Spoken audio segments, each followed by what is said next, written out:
¿Alguna vez has sentido que si cuentas tu verdad, las personas que te rodean ya no te verán igual?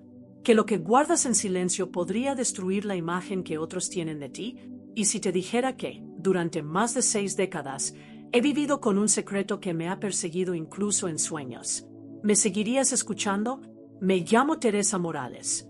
Nací y crecí en el interior de Michoacán, en un pueblito llamado Tepalcatepec, donde todos se conocían y nadie hablaba de lo que realmente dolía.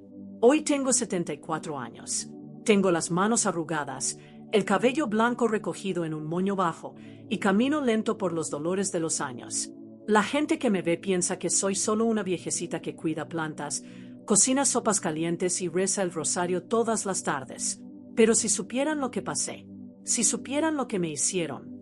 Mi historia no es bonita, ni es fácil de contar, pero he llegado a un punto en mi vida donde el silencio ya no me protege, solo me encierra, y sé que muchas mujeres, niñas, hermanas, madres, siguen callando como yo callé. Mi niñez no fue dulce. Nací en 1950 en una casita de madera a la orilla del río Tepalcatepec. Mi madre, María del Socorro, era una mujer de rostro cansado, manos agrietadas de tanto lavar ropa ajena. Mi padre, Ernesto Morales, era un hombre duro, seco, de pocas palabras y muchas maldiciones. No recuerdo una sola tarde en que no trajera el olor del aguardiente impregnado en la ropa. Mis primeros recuerdos son de golpes. Golpes contra la mesa, contra la puerta, contra mi madre. Gritos, silencios, ojos bajados. A los 9 años ya sabía hacer tortillas, barrer el patio y cuidar a mi hermanita menor, Camila, que había nacido débil, con pulmoncitos frágiles y una sonrisa que a veces parecía sostenernos a todas. Fui madre antes de dejar de ser niña. Mi madre me repetía que el matrimonio era para toda la vida, en la salud y en la enfermedad, pero en su caso fue solo sufrimiento. Yo dormía con Camila en una cama angosta, mientras mis padres ocupaban el otro cuarto. Nuestra casa tenía 3 espacios mal divididos, una cocina oscura, el cuarto de mis padres y el nuestro. Y todo lo que pasaba ahí dentro quedaba ahí, porque nadie hablaba, nadie preguntaba. La primera vez que sospeché que algo iba mal con Camila fue cuando tenía yo 12 años. Ella tenía apenas 6. Empezó a tener pesadillas. Se despertaba gritando, llorando, sudando. Yo la abrazaba fuerte, le preguntaba qué pasaba, pero solo me decía que no podía contarme, que era un secreto. Yo pensaba que tenía miedo de los truenos o de las historias de la Llorona que nos contaban. Pero no, no era eso. Era algo mucho peor. Y aunque yo era solo una niña, algo dentro de mí sabía que ese miedo no era normal, que el monstruo no estaba bajo la cama. El monstruo vivía con nosotras. Y así empieza mi historia. Te pido que comentes abajo con la frase "El silencio ya no me protege" si llegaste hasta aquí, porque esta historia merece ser escuchada. Dale like, suscríbete y acompáñame, porque lo que voy a contar cambiará la forma en que ves a muchas familias. Camila era mi tesoro, mi razón para no rendirme. Desde el día que nació, prometí protegerla, pero no sabía que proteger a alguien en una casa como la nuestra era casi imposible. Después de esas primeras pesadillas que tuvo, algo cambió en ella. Antes era alegre, habladora, de risa fácil. Inventaba cuentos de princesas que vivían en castillos de papel y usaban vestidos hechos con pétalos de rosa. Pero poco a poco dejó de hablar. Dejó de jugar. Sus ojos empezaron a mirar al piso, como si tuviera miedo de que alguien notara que aún existía. Mi madre también lo notó. Lo sé, porque cada vez que mi papá, Ernesto, se acercaba a Camila, ella se tensaba, y mi madre apretaba las manos, pero no decía nada. Nunca decía nada. Una noche, la peor de todas, me despertó un sonido leve. Eran pasos. Mi padre nunca se levantaba de madrugada. Dormía como piedra cuando tomaba. Pero esa noche, no. Esa noche escuché cómo caminaba. Me levanté despacio, sin hacer ruido. Me asomé por el marco de la puerta y vi la luz encendida en su cuarto. Vi algo que me marcó para siempre. Mi padre estaba arrodillado junto a la cama. Camila estaba hecha bolita, con los ojos abiertos como platos, temblando. Mi madre estaba en una esquina del cuarto, abrazándose a sí misma, llorando sin emitir sonido. Yo no entendía del todo lo que veía, pero sentí un dolor en el pecho, como si me clavaran algo. Entendí sin entender. Regresé a la cama, tomé a Camila entre mis brazos y la abracé toda la noche. No dormí, no lloré, solo la sostuve y supe que algo dentro de mí había muerto. Al día siguiente, fingimos normalidad. Mi madre sirvió café con pan, como todos los días. Camila no habló, yo tampoco, pero mis manos temblaban al pelar las papas. Intenté hablar con mi madre esa tarde. Le dije que teníamos que irnos, que papá estaba haciendo algo. Ella me miró, con los ojos secos y la voz quebrada, y solo dijo, ¿a dónde vamos a ir? A donde sea. Cualquier lugar es mejor que aquí. Él nos va a matar. Esas palabras me helaron la sangre. Mi madre no era tonta. Sabía lo que pasaba. Siempre lo supo. Pero también sabía de lo que era capaz ese hombre. No era el tipo de padre que gritaba y luego se calmaba. No, él era fuego. Era veneno. Y siempre buscaba a quien derramarlo. Esa noche, mi madre y yo comenzamos a planear una forma de escapar. En silencio, sin que él lo notara. Porque sabíamos que, si sospechaba algo, no lo permitiría. Nos encerraría, o peor. Camila, mientras tanto, seguía encogiéndose más cada día. Ya no jugaba con sus muñecas. Ya no salía al patio a buscar flores. Cuando papá llegaba, ella se escondía detrás de mí, o se metía debajo de la mesa. Y aún así, nadie decía nada. La escuela era el único respiro que tenía. Pero incluso ahí se volvió callada. Las maestras me preguntaban si estaba enferma. Yo decía que no, que solo estaba cansada. Una vez, una vecina, doña Tomasa, comentó que mi hermana ya no era tan risueña. Mi madre solo sonrió. Pero en casa, el infierno seguía. Yo tenía 13 años cuando encontré a Camila acurrucada en un rincón del cuarto, temblando y murmurando, «Noquiero que venga otra vez». Y algo dentro de mí gritó. Sabía que ya no podíamos esperar. Mi madre empezó a guardar monedas en el colchón.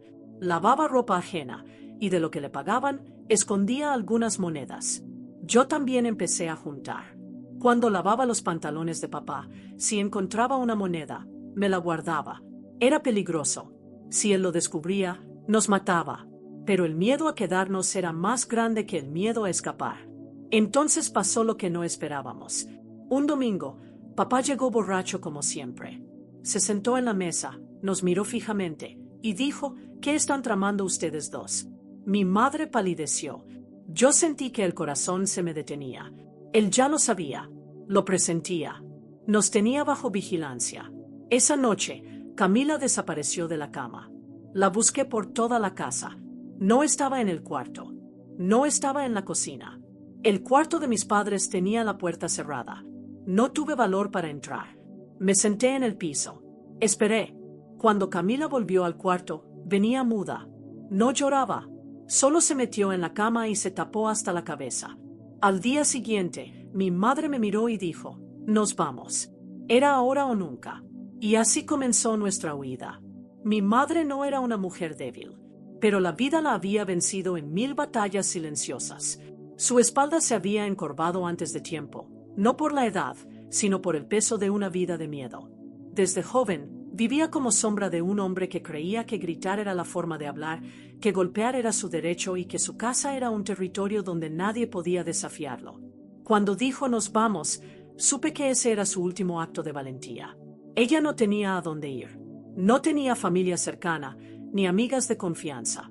Vivíamos en un lugar donde las mujeres no hablaban de sus dolores, solo los cocinaban, los barrían, los escondían debajo de la ropa colgada en el patio. Y aún así, comenzó a moverse, a planear. Camila, por su parte, ya no era la niña que fue. Caminaba con los hombros encogidos, la mirada al suelo. Cuando la llamábamos por su nombre, tardaba en reaccionar. Era como si su alma estuviera en otra parte. Tenía apenas 7 años, pero hablaba como una anciana. Ya no decía «quiero jugar» ni «cuéntame un cuento». Solo decía «ya se fue papá» o «falta mucho para dormir». El día que le dije «vamos a irnos», «Camila, vamos a estar mejor», ella solo me miró en silencio y asintió, sin emoción, sin esperanza. Eso me partió en 1000 pedazos. Empezamos a prepararnos. Yo juntaba pan duro, una botella con agua, unas cobijas delgadas. Mi madre tejía una pequeña bolsa de manta donde esconderíamos nuestras pocas cosas. Cada noche, cuando él dormía, hablábamos bajito, como dos presas tramando una fuga. Pero en esa casa, el silencio tenía oídos. Una tarde, escuchamos a papá murmurando para sí mismo, con una botella de tequila entre las manos. Las mujeres de esta casa me están traicionando. Mi madre se puso blanca. Me miró como si esa frase fuera una amenaza directa. Sabíamos que teníamos que apurarnos, pero justo cuando parecía que podríamos escapar, algo pasó. Papá comenzó a quedarse en casa más seguido. Ya no salía tanto. Dejaba de ir a trabajar algunos días. Decía que se sentía enfermo. Pero yo sabía la verdad, nos estaba vigilando. Una noche, escuché un ruido fuerte. Me levanté y vi a mi madre llorando en el piso de la cocina. Tenía la cara ensangrentada. Papá le había lanzado una taza porque encontró una moneda en el buró de ella. No dijo nada. Solo la miró con rabia. ¿Qué haces guardando dinero, mujer? ¿Qué te crees? Mi madre solo bajó la cabeza. Yo quería gritarle, insultarlo, empujarlo contra la pared. Pero no podía. Él era un volcán a punto de explotar. Y nosotros, solo piedras pequeñas a su alrededor. Camila empezó a dormir con las luces encendidas. A veces mojaba la cama. Mi padre se burlaba de ella. Esta niña ya está grande para hacer esas cosas. Y mi madre callaba. Yo callaba. ¿Por qué? ¿Qué podíamos decir? Que esa niña ya no era una niña porque le había robado su infancia pedazo a pedazo. El plan empezó a desmoronarse. Una tarde, escuché a papá hablando con un vecino. Creo que mi mujer y la mayor me quieren dejar. El vecino se rió. ¿Y tú vas a dejar que se te vayan? No. Si se van, no saldrán vivas. Sentí un escalofrío recorrerme todo el cuerpo. Mi madre también escuchó. Esa noche no cenó. Solo se sentó en la mecedora y miró al vacío durante horas. Yo la observaba y pensaba, ya no va a resistir. Ya no tiene fuerzas. Pero me equivoqué. A la mañana siguiente, me tomó de la mano. Hoy es el día. ¿Estás segura? Le pregunté con la voz temblorosa. Más que nunca. Si no nos vamos hoy, no vamos a tener otra oportunidad. Era martes. Mi padre había salido temprano al campo. Teníamos unas 3 horas antes de que regresara. Rápido, recogimos lo que teníamos. La ropa, el pan, la botella con agua. Camila apenas reaccionaba. Parecía un fantasma caminando. Mi madre fue a casa de doña Magdalena, una vecina mayor que vivía sola. Le pidió dejar una bolsa de ropa allí, por si acaso. Magdalena aceptó, pero no preguntó nada. Como todas las mujeres del pueblo, sabía sin saber. Callaba por miedo o por costumbre. Cuando el reloj marcó las 3 de la tarde, estábamos listas. Pero al asomarnos por la ventana, lo vimos. Papá estaba sentado en el porche. No había ido a trabajar. Tenía un cigarro en la mano y nos miraba fijamente. Nos habíamos delatado sin querer. Mi madre cerró la cortina. No podemos salir. ¿Qué vamos a hacer? Ella respiró profundo. Vamos a esperar a que se duerma. Y entonces, corremos. Esa noche fue eterna. Papá no se durmió. Se quedó en la sala, tomando, murmurando cosas. De vez en cuando nos miraba. Yo sentía que me iba a desmayar de la tensión. Camila se aferraba a mí. ¿Nos vamos hoy, Tere? Sí, mi amor. Hoy sí. Mi madre fue a la cocina y preparó una infusión para él. No sabía si funcionaría, pero echó hojas que daban sueño, según las abuelas. Él la tomó sin protestar. Pasaron 20 minutos, 30, 40. Entonces, su cuerpo empezó a inclinarse en la silla. Roncaba. Mi madre me miró. Ahora. Y así, en la penumbra de la noche, con el corazón a punto de estallar, tomamos a Camila de la mano y salimos por la puerta trasera, sin mirar atrás. Correr en la oscuridad es un acto de fe. Cada paso que dimos esa noche fue un desafío al miedo, a la duda, a todo lo que nos habían enseñado. Nos dijeron que la mujer debía quedarse, obedecer, aguantar. Nos dijeron que el padre era la cabeza del hogar, aunque su voz doliera y sus manos dejaran marcas. La iglesia del pueblo era testigo silencioso de todo. Las mujeres lloraban en los bancos, los hombres se sentaban en primera fila con sus sombreros en el regazo, y el padre Agustín predicaba sobre la obediencia, sobre la familia sobre el deber. Mi padre se golpeaba el pecho durante las misas. Señor, ten piedad de nosotros. Todos lo miraban como un buen hombre, un padre responsable, un devoto cristiano. Nadie sabía, o no quería saber, lo que pasaba en nuestra casa. La iglesia era también un lugar de silencio. Nunca habló de justicia para las mujeres. Nunca habló de protección para los niños. Solo de sacrificio. Y eso es lo que hizo que nos calláramos más. Esa noche de la huida, alcanzamos la ciudad después de varias horas caminando. Camila estaba agotada. Mi madre, casi sin aliento. Yo sentía que los pies se me deshacían. Pero seguimos, porque sabíamos que regresar no era una opción. Recordé que doña Magdalena tenía una hermana que vivía cerca de la iglesia del pueblo grande. Una vez la habíamos visitado. Sabía cómo llegar. Era nuestra única esperanza. Al llegar, tocamos la puerta con miedo. Una mujer mayor, de rostro severo, nos abrió con una vela en la mano. Nos miró de pies a cabeza. Dudó, pero cuando mencionamos a Magdalena, nos dejó pasar. No preguntó mucho. El cuarto de mis padres tenía la puerta cerrada. No tuve valor para entrar. Me senté en el piso. Esperé. Cuando Camila volvió al cuarto, venía muda. No lloraba. Solo se metió en la cama y se tapó hasta la cabeza. Al día siguiente, mi madre me miró y dijo, «Nos vamos». Era ahora o nunca. Y así comenzó nuestra huida. Mi madre no era una mujer débil, pero la vida la había vencido en 1000 batallas silenciosas. Su espalda se había encorvado antes de tiempo, no por la edad, sino por el peso de una vida de miedo. Desde joven, vivía como sombra de un hombre que creía que gritar era la forma de hablar, que golpear era su derecho y que su casa era un territorio donde nadie podía desafiarlo. Cuando dijo «nos vamos», supe que ese era su último acto de valentía. Ella no tenía a dónde ir. No tenía familia cercana, ni amigas de confianza. Vivíamos en un lugar donde las mujeres no hablaban de sus dolores, solo los cocinaban, los barrían, los escondían debajo de la ropa colgada en el patio. Y aún así, comenzó a moverse, a planear. Camila, por su parte, ya no era la niña que fue. Caminaba con los hombros encogidos, la mirada al suelo. Cuando la llamábamos por su nombre, tardaba en reaccionar. Era como si su alma estuviera en otra parte. Tenía apenas 7 años, pero hablaba como una anciana. Ya no decía «quiero jugar» ni «cuéntame un cuento».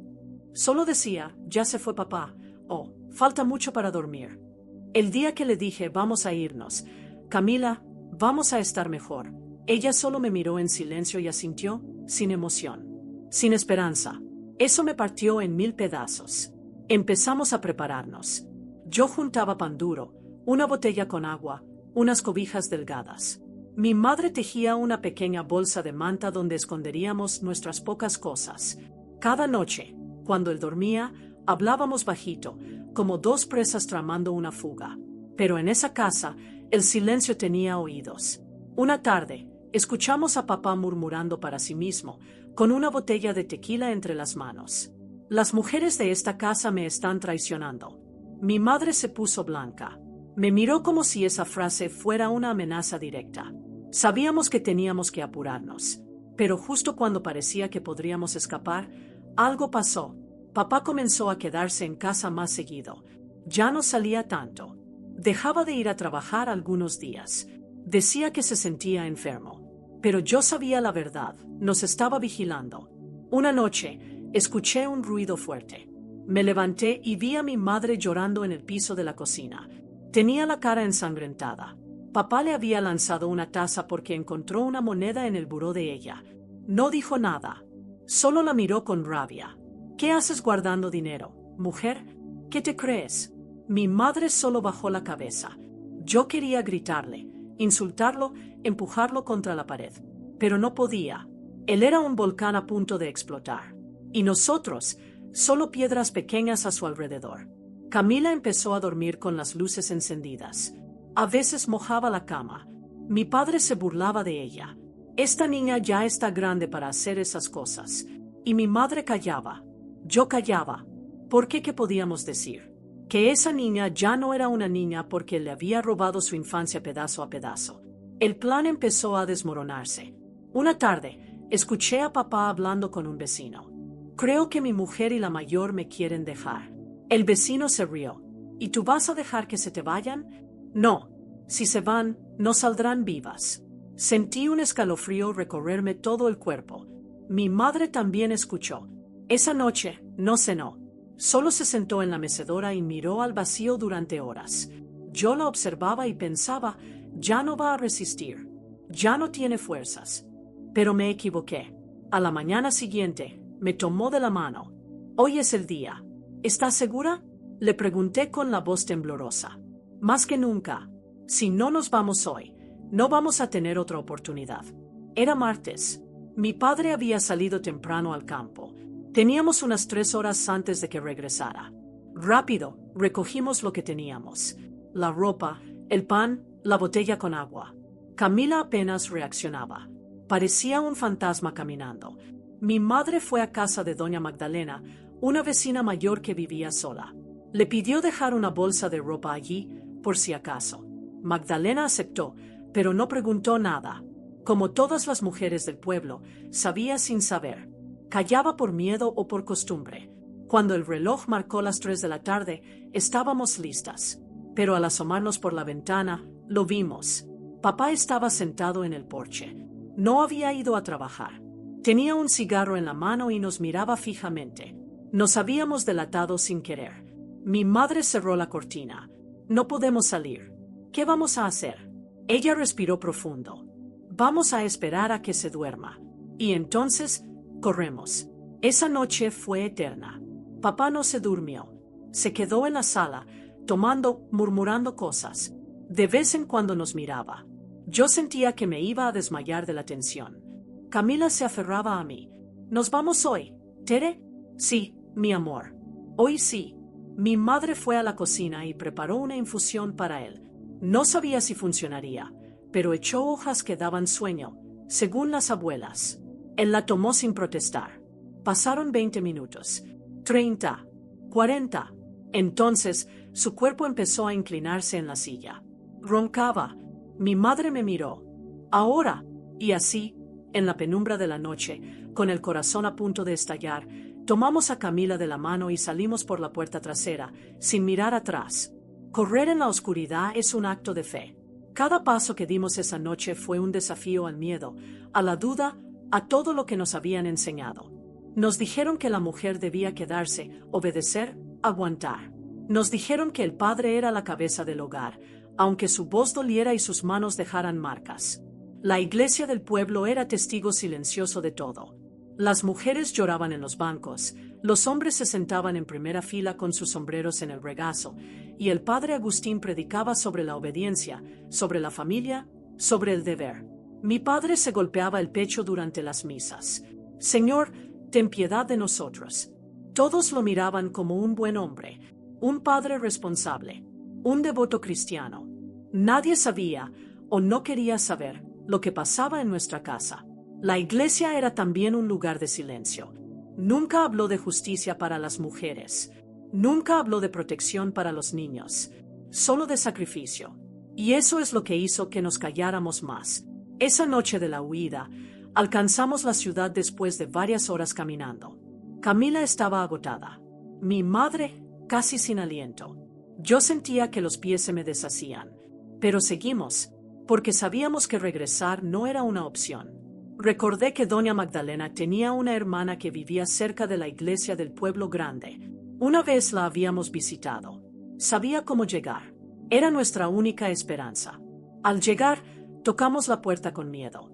Una mujer mayor, de rostro severo, nos abrió con una vela en la mano. Nos miró de pies a cabeza.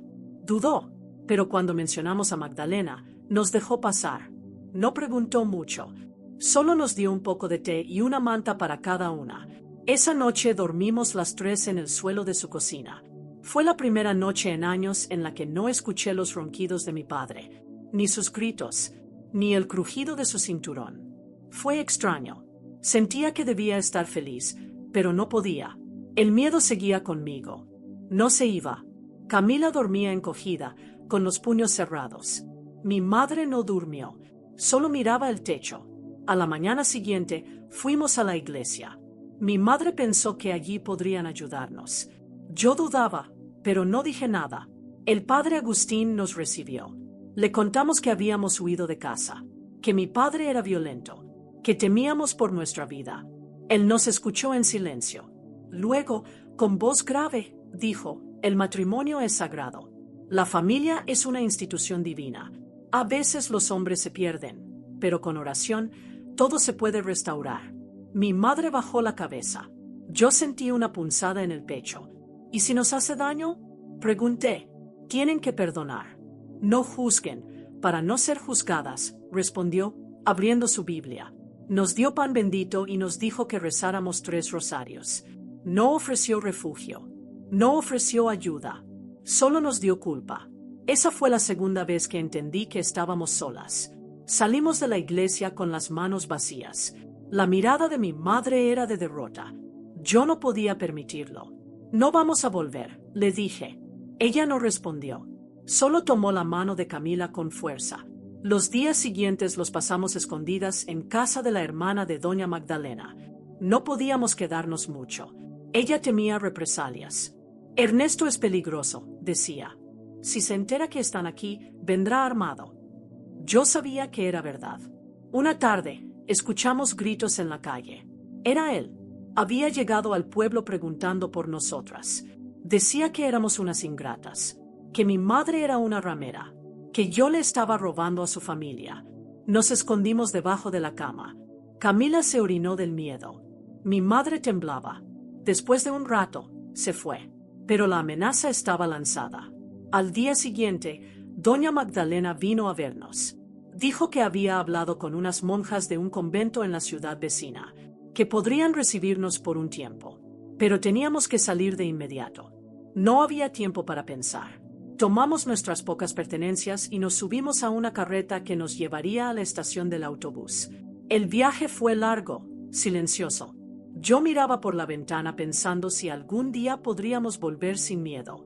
Llegamos al convento al anochecer. Las monjas nos recibieron con sonrisas cansadas. Nos dieron un cuarto pequeño, 2 colchones en el suelo, sopa caliente. Camila comió poco. Dormía mal. Lloraba dormida. Las monjas intentaban hablar con ella, pero no respondía. Una de ellas, la hermana Lucía, comenzó a pasar tiempo con nosotras. Era dulce. Decía que Dios no quería que sufriéramos, que Jesús también fue perseguido, que había esperanza. Por primera vez, alguien hablaba de Dios sin culparnos. Eso me dio un poco de paz.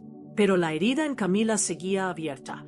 Una noche, mientras intentaba dormir, la escuché murmurar: ¿y si nos encuentra? No supe qué decirle. El miedo no se va con oraciones. Se va con justicia, con seguridad, con distancia. Y aún estábamos demasiado cerca de él. El convento se volvió nuestro refugio improvisado. Las monjas nos recibieron con discreción, sin muchas preguntas. Bastaba ver los ojos de mi madre, las manos temblorosas de Camila, mi mirada perdida para entender que traíamos algo roto por dentro. Éramos 3 mujeres que huían de un infierno que no se apagaba con agua bendita. Pasamos las primeras semanas en silencio, adaptándonos a los nuevos ritmos, rezar al amanecer, ayudar en la cocina, coser, mantener la mente ocupada para que el dolor no nos atrapara entre sus garras. Pero el silencio no curaba, solo aplazaba lo inevitable. Camila no hablaba casi nada. Se sentaba en un rincón, con las piernas abrazadas al pecho, mirando un punto fijo en la pared.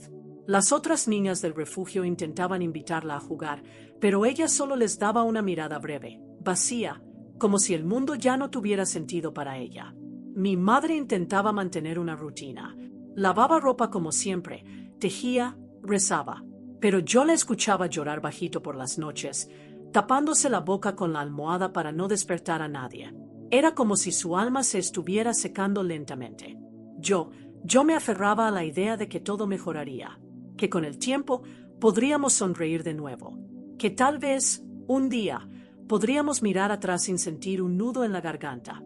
Pero era una esperanza frágil, como un papel delgado al que le cae lluvia.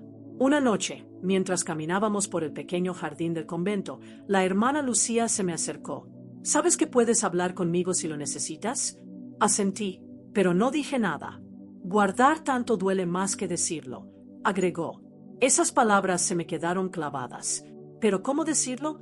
¿Cómo poner en palabras lo que habíamos vivido? ¿Cómo explicar que mi padre, el mismo que me enseñó a montar bicicleta, también era el monstruo que había destruido a mi hermana? ¿Cómo confesar que yo lo vi todo y no hice nada? La culpa era un eco constante en mi cabeza. Un día, Camila desapareció del comedor. La buscamos por todo el convento. La encontramos en una habitación vacía, debajo de una mesa, abrazada a una de sus muñecas viejas. «No quiero que venga por mí», susurró. Mi madre cayó de rodillas a su lado y la abrazó fuerte. Lloraron juntas durante largo rato. Esa noche, escribí por primera vez una carta. No a nadie en específico, solo para mí. Escribí todo lo que sentía. El miedo, el asco, la rabia, la impotencia. Llené 5 páginas y luego las escondí dentro de un cuaderno viejo. Era la única forma que encontraba para no gritar. Los días pasaron, los meses también, pero el miedo seguía ahí. La hermana Lucía nos consiguió documentos falsos para cambiar nuestros nombres. Nos dijo que era mejor así, que si mi padre nos buscaba, no podría encontrarnos fácilmente. Yo me convertí en Teresa. Camila se convirtió en Emilia. Mi madre siguió siendo María, porque no quiso cambiar nada más. Teníamos una nueva identidad, pero la herida era la misma. Cuando cumplí 17 años, comenzamos a trabajar en una pequeña fábrica de costura en la ciudad vecina. Salíamos temprano, regresábamos tarde. Mi madre ya se veía más vieja de lo que era. Camila, se había cerrado completamente. No hablaba casi nada, comía poco, y seguía durmiendo con las luces encendidas. Un día me atreví a decirle: «Emilia, ¿quieres hablar de lo que pasó?» Me miró. «¿Y para qué? Si nadie me creyó entonces, ¿por qué lo harían ahora?» Sus palabras me rompieron.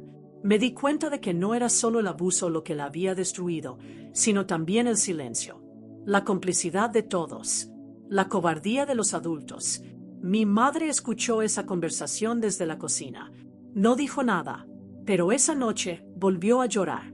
Emilia cumplió 10 años sin haber jugado nunca como niña, sin haber tenido una fiesta, sin abrazos espontáneos, solo miedo. Yo intentaba compensarlo. Le compraba dulces cuando podía. Le llevaba libretas con dibujos. Le contaba historias inventadas. Pero nada parecía tocarla. Una tarde, mientras la ayudaba a peinarse, noté unas marcas en su brazo. «¿Qué es esto?», le pregunté. Ella bajó la cabeza. Me rasqué dormida. No era cierto. Lo supe de inmediato. Busqué ayuda con la hermana Lucía. Ella nos llevó a una psicóloga que colaboraba con el convento. Fue la primera vez que alguien miró a Emilia a los ojos y le dijo: «No es tu culpa». A partir de entonces, comenzó un proceso lento, doloroso, pero necesario. Yo también comencé terapia.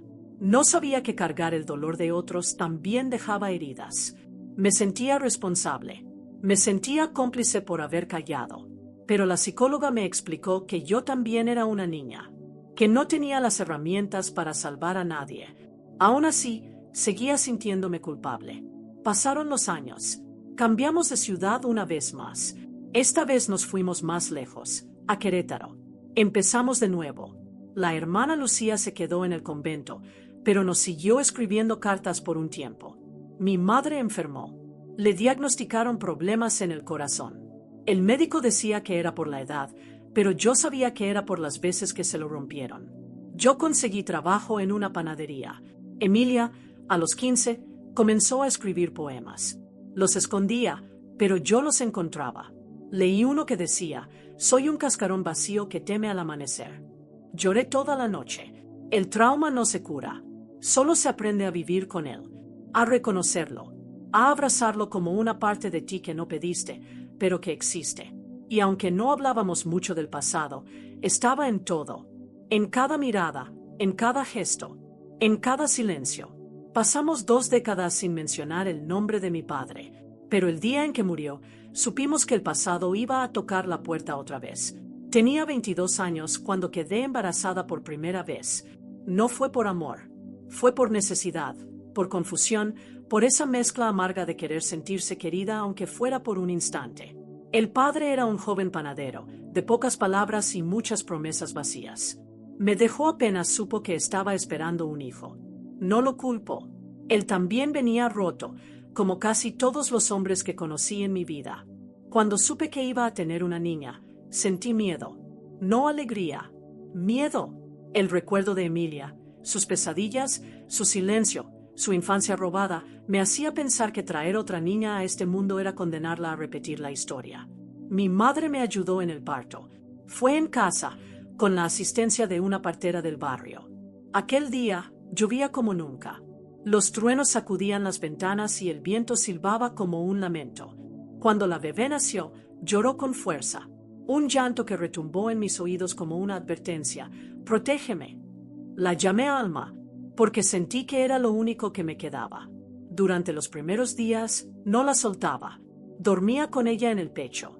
La alimentaba entre lágrimas. Tenía miedo de dormir, de parpadear, de no estar atenta. El pasado me perseguía como una sombra. Emilia se acercaba a ella con delicadeza. Le cantaba, le acariciaba el cabello. «¿Tú crees que estará bien?», me preguntó una noche. «Lo estará. Haré todo para que lo esté», le respondí. Pero ni siquiera yo creía en mis palabras. Emilia tenía 18 años y seguía arrastrando su dolor. No había terminado la escuela. Le costaba salir sola. Cada vez que veía a un hombre con barba y botas de trabajo, se ponía nerviosa. Mi madre, ya más frágil, me decía: «Alma será diferente. La vamos a cuidar las tres». Y así fue. Alma creció rodeada de mujeres rotas que intentaban reconstruirse mientras la veían crecer.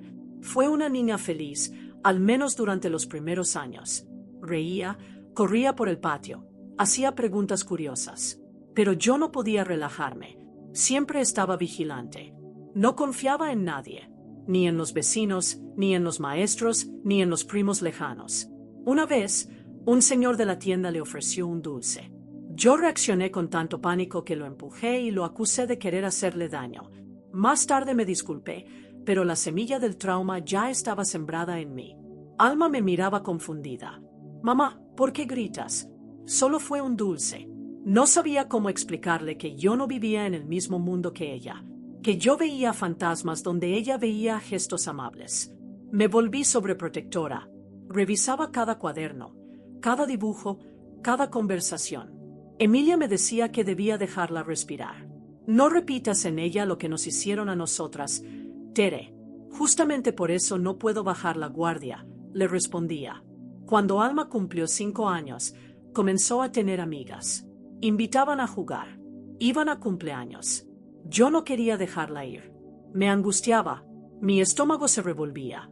Sentía que algo malo iba a pasar. Muchas veces le decía que no, sin explicación. Solo no, porque no. Ella empezó a alejarse. «Tú no confías en mí, mamá». Y tenía razón. No confiaba en el mundo, ni en los hombres, ni en nada. Una noche, me acerqué a su cama y la encontré llorando bajito. «¿Por qué no me dejas vivir?», me dijo. Sentí que algo se quebraba dentro de mí. Me fui al baño y lloré por horas. Me di cuenta de que estaba proyectando todo mi dolor en ella, que estaba repitiendo el ciclo. De otro modo, Emilia me abrazó esa noche. «Ya no somos niñas, Tere. No tienes que vivir con miedo todo el tiempo». Pero el miedo no se va, Emilia. Se esconde, pero siempre está. Alma fue creciendo. A los 10 años ya notaba mi ansiedad. Me preguntaba por qué no confiaba en nadie. Me abrazaba y decía: «Yo no soy como tú, mamá. No tengo miedo». Pero eso me dolía más. Porque yo sí tenía miedo. De que algún día alguien la tocara como a Camila. De que algún día volviera a ver esos ojos rotos. Me obsesioné con educarla en la prevención. Le hablaba de los peligros del mundo. Le decía que no confiara en los hombres. Que siempre se protegiera. Una tarde, llegó del colegio con una carta. Era de un compañero que decía que le gustaba. Tenía 11 años. Yo reaccioné como si me hubieran clavado un cuchillo. Rompí la carta. La grité. «Tú no sabes nada de la vida. Ningún hombre te va a cuidar nunca». Ella lloró desconsolada. «No todos son como tu papá», me gritó, y ahí supe que había fallado. No le había contado nunca la historia completa. Solo sabía que su abuelo era un hombre malo, pero no entendía cuánto. Y tal vez era hora de decir la verdad. Esa noche, Me senté con ella. Le conté todo. El dolor, el abuso, la huida. Le dije que el miedo me había vuelto una madre dura, que mi único deseo era protegerla. Lloramos juntas. Me abrazó fuerte. Yo estoy aquí, mamá, y tú también estás aquí. Y eso es suficiente. Desde entonces, mi relación con Alma empezó a sanar. Poco a poco. No fue fácil. Hubo altibajos. Pero entendí que no podía vivir toda mi vida en función del pasado. Camila también empezó a abrirse más. Empezó a pintar. Pintaba mujeres con alas. Mujeres que lloraban. Mujeres que volaban. Son nosotras, me dijo una vez. Y lo entendí. Éramos mujeres rotas, pero con alas. Y aunque el miedo seguía ahí, ya no mandaba en mí. Dicen que uno huye una sola vez, pero en realidad hay muchas huidas pequeñas que no dejan marcas visibles, pero que rompen el alma pedazo a pedazo. Yo había huido físicamente de mi padre, de la casa de madera en Tepalcatepec, de los gritos, del cinturón, del olor a alcohol mezclado con miedo. Pero había una parte de mí que seguía atada a esa niña de trenzas mal hechas que sostenía a su hermana mientras lloraba en silencio. Alma tenía 13 años cuando ocurrió la ruptura definitiva. Fue un día común. Yo estaba preparando arroz con pollo. Emilia tejía en la sala. Alma llegó del colegio con una sonrisa amplia, más alta de lo que recordaba, con un cuaderno bajo el brazo. Me invitaron a una excursión, dijo emocionada. Yo dejé caer la cuchara. El olor del ajo se me volvió insoportable. Sentí un golpe seco en el estómago. ¿Excursión a dónde? A un rancho. Con el colegio. Va la maestra. ¿Y qué hay allá? ¿Quién cuida? ¿Qué seguridad tienen? Mamá, es solo un paseo. Pero yo ya no escuchaba. Solo veía la imagen de una niña caminando entre árboles, perdiéndose entre hombres que no conocía. ¿No vas a ir?, dije sin mirarla. ¿Por qué? ¿Por qué no? Emilia me miró desde el sillón. Tere, no, Emilia. ¿Tú sabes por qué? Alma me observó con una mezcla de rabia y tristeza. Tú no confías en mí. Confío en ti. No confío en el mundo. Pero yo no soy tú, mamá. No soy tú. Y se fue a su cuarto. Esa noche, Emilia se sentó a mi lado. La vas a perder, me dijo con voz suave. ¿A quién? A Alma. Si no rompes este ciclo. Si sigues criándola con miedo. Yo solo quiero protegerla. Yo lo sé, pero proteger no es lo mismo que encerrar. Dormí mal. Soñé con Camila de niña, corriendo con una muñeca rota en la mano. Soñé con mi madre arrodillada en el patio. Soñé con mi padre gritando mi nombre. Y desperté empapada en sudor. A la mañana siguiente, Alma me evitaba. No desayunó. Se fue sin despedirse. Me sentí inútil. Como si todo lo que había hecho para evitar su dolor se estuviera convirtiendo, lentamente, en su propia cárcel. Ese día, mientras caminaba al trabajo, vi una niña sentada sola en una banqueta. Tenía las rodillas raspadas. Nadie se acercaba. Me senté a su lado. ¿Estás bien? Mi mamá no vino por mí. ¿Quieres que la llamemos? Ella no me quiere. Siempre me grita. Le acaricié el cabello. A veces las mamás tenemos miedo. Y lo confundimos con enojo. Cuando llegué a casa esa noche, supe lo que debía hacer. Entré al cuarto de Alma. Ella estaba leyendo. Ve a la excursión, le dije. ¿Qué? Que vayas. Solo prométeme que tendrás cuidado. Que no te alejarás del grupo. ¿De verdad? Sí. Confío en ti. Se levantó y me abrazó tan fuerte que sentí que algo dentro de mí se reconstruía. La ruptura no fue con Alma. Fue conmigo. Con esa parte de mí que aún creía que podía controlar el dolor. Que podía evitar que algo malo sucediera simplemente controlándolo todo. Alma se fue a la excursión 2 días después. Emilia y yo pasamos el día nerviosas. Pero ella volvió con los ojos brillantes, llena de historias. Me mostró fotos, dibujos, una hoja seca que había guardado como recuerdo. Fue el mejor día de mi vida, dijo. Yo sonreí. Pero esa noche, en la ducha, lloré. No de tristeza, de alivio. Porque por primera vez en décadas, había dejado que el mundo tocara a alguien que amaba, y no la destruyó. La fuga de la casa paterna había sido física. Esta era emocional. Poco después, encontré un diario viejo. Era mío, de cuando tenía 14 años. Lo abrí y leí una entrada. Hoy quise gritar, pero no pude. Papá me miró. Camila no paraba de llorar. Mamá no hizo nada. Tengo miedo, pero si muero aquí, nadie lo sabrá. Cerré el cuaderno con las manos temblorosas. Fui al cuarto de Emilia. ¿Puedo preguntarte algo? Claro.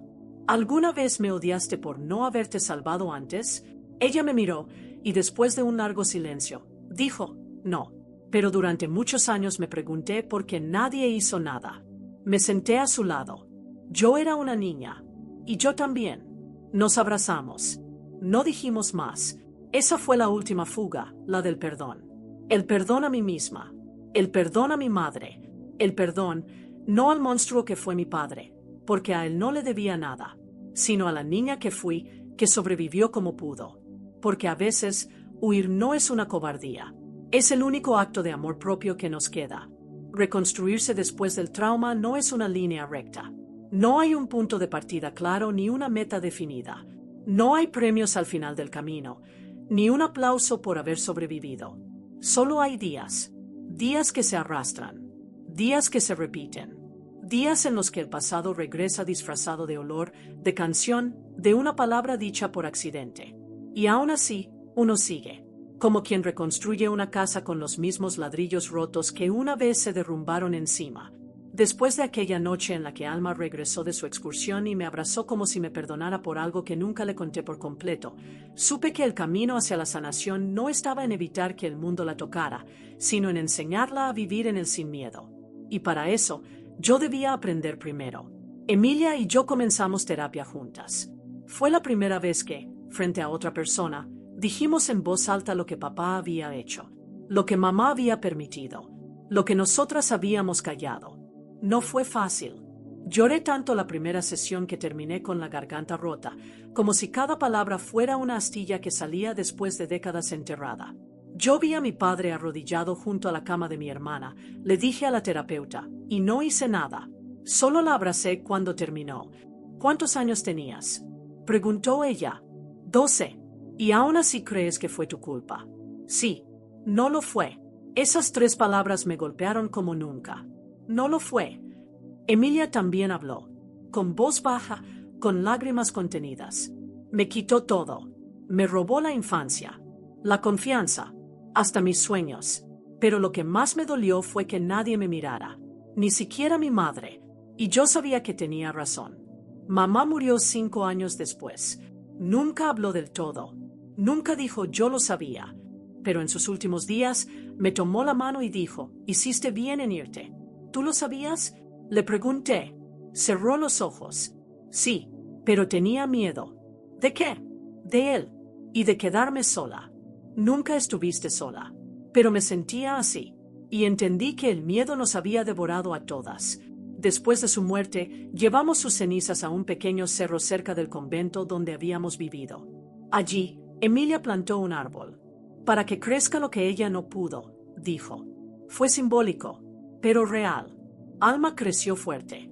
Con heridas, sí, porque también le hice daño con mi miedo, pero también con amor. Le enseñé a defenderse, a hablar, a gritar si era necesario, a nunca callar lo que la lastimara. Cuando cumplió 18, escribió un ensayo en la escuela titulado Las mujeres de mi vida. Lo leí con el corazón en la mano.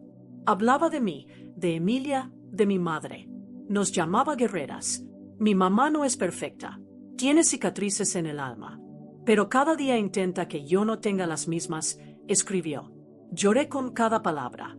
Un día, me senté con ella y le dije, quiero contarte todo. Desde el inicio. Me miró con ternura. Ya lo sé todo, mamá. Tal vez no los detalles. Pero lo importante, sí. Sé que fuiste una niña sola, una hermana protectora, una mujer que huyó cuando nadie más lo hacía. Y eso es suficiente para mí. Me abrazó y me sostuvo, como yo la había sostenido tantas veces. Con Emilia las cosas también cambiaron. Ella comenzó a dar talleres para mujeres víctimas de abuso. Al principio, tenía miedo. Pensaba que nadie la escucharía. Pero su historia era poderosa. Y cuando hablaba, otras mujeres lloraban con ella. Yo iba a sus charlas. Me sentaba al fondo. A veces, una mujer se me acercaba y me decía, Gracias por criar a una mujer como ella. Y yo respondía, ella se crió sola. Solo tuve el privilegio de acompañarla. Nuestro pasado ya no era una cárcel, era un testimonio. Alma estudió psicología. Dijo que quería ayudar a niñas como Emilia. Quiero ser la voz que tú no tuviste, mamá. Y lo fue. Ahora, a mis 74 años, me siento más liviana. No porque el dolor haya desaparecido, sino porque ya no lo cargo sola. Porque lo conté. Porque lloré. Porque rompí el ciclo. Porque abracé a mi niña interior y le dije, sobreviviste. En mi casa hay fotos enmarcadas, una de Alma en su graduación, otra de Emilia dando una charla, una de mamá en el patio con su vestido de flores. Y aunque hay ausencias, también hay mucha presencia. Presencia de amor, de resistencia, de verdad. La reconstrucción no es una meta, es un camino.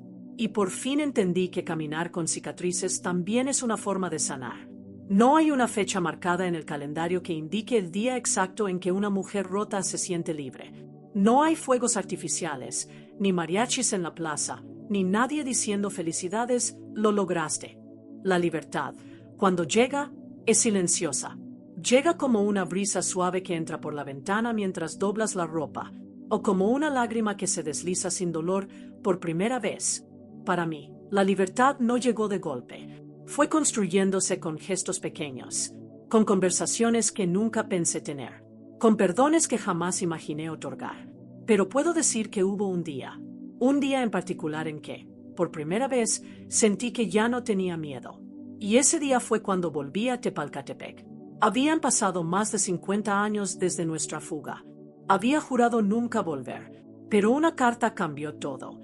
Una antigua vecina, doña Beatriz, nos escribió.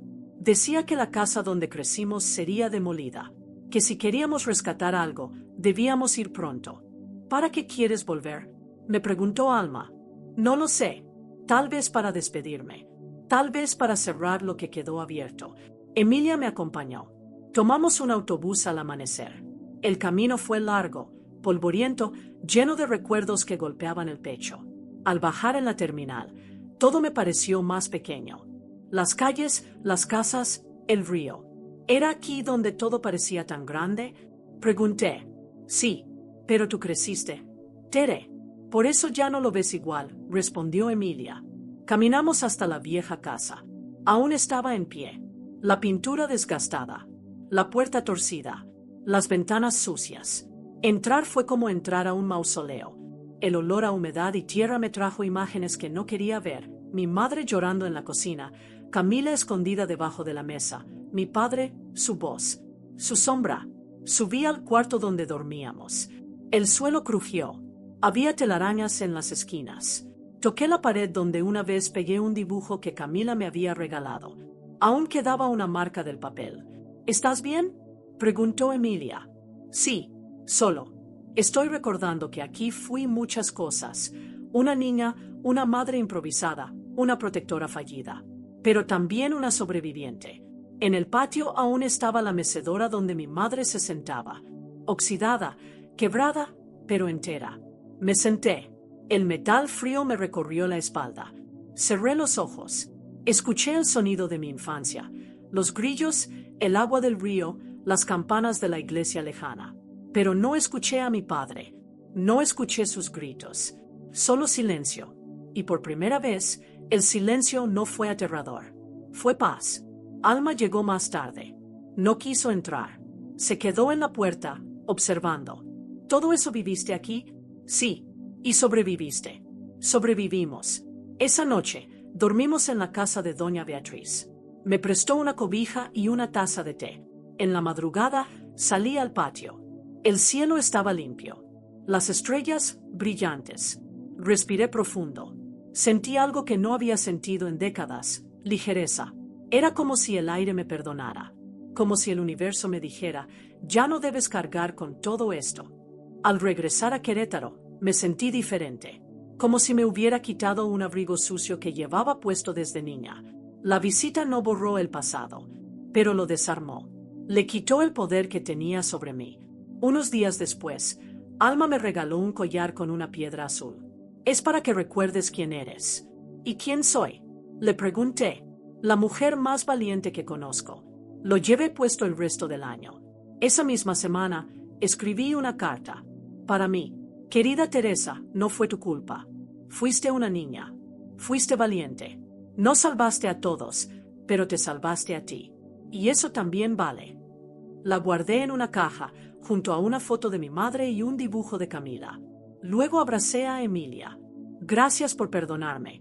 Gracias por no soltarme, me dijo. Esa fue mi libertad. No un documento. No una sentencia contra mi padre. No una medalla. Fue la certeza de que ya no tenía que vivir mirando por encima del hombro, de que podía dormir sin revisar las cerraduras, de que podía decir mi nombre completo sin vergüenza. Teresa Morales, hija de María, hermana de Camila, madre de Alma, mujer sobreviviente, libre.